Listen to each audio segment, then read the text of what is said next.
Hello students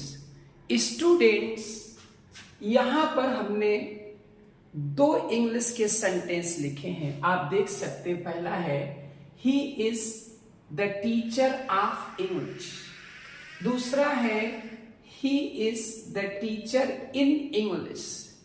students are very much confused which is the right sentence.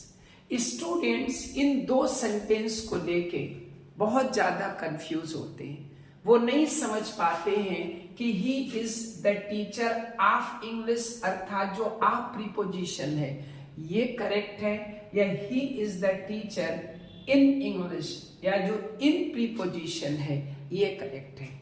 तो इस video में मैं इस कंफ्यूजन को दूर करने की कोशिश करूंगा। रियलिटी ये है कि दोनों ही सेंटेंस हमारे करेक्ट है। Both the sentences are correct. You must be thinking, if both the sentences are correct, then what is the difference? There must be some difference.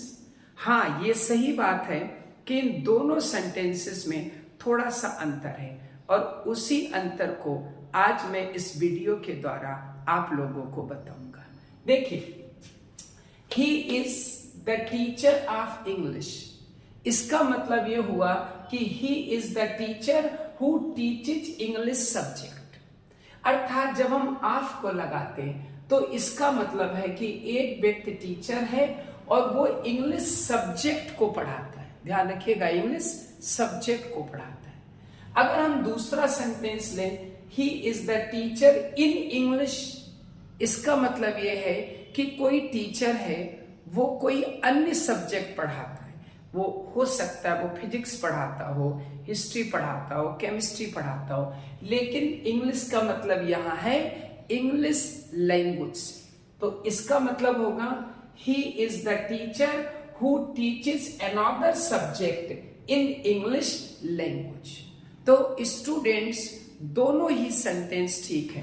अगर हम ऑफ का इस्तेमाल करेंगे तो इसका मतलब है कि एक व्यक्ति जो इंग्लिश सब्जेक्ट पढ़ाता है, और अगर हम ही is the teacher in English का इस्तेमाल करेंगे तो इसका मतलब है एक ऐसा टीचर, ऐसा व्यक्ति है जो किसी अन्य सब्जेक्ट को इंग्लिश लैंग्वेज में पढ़ाता है।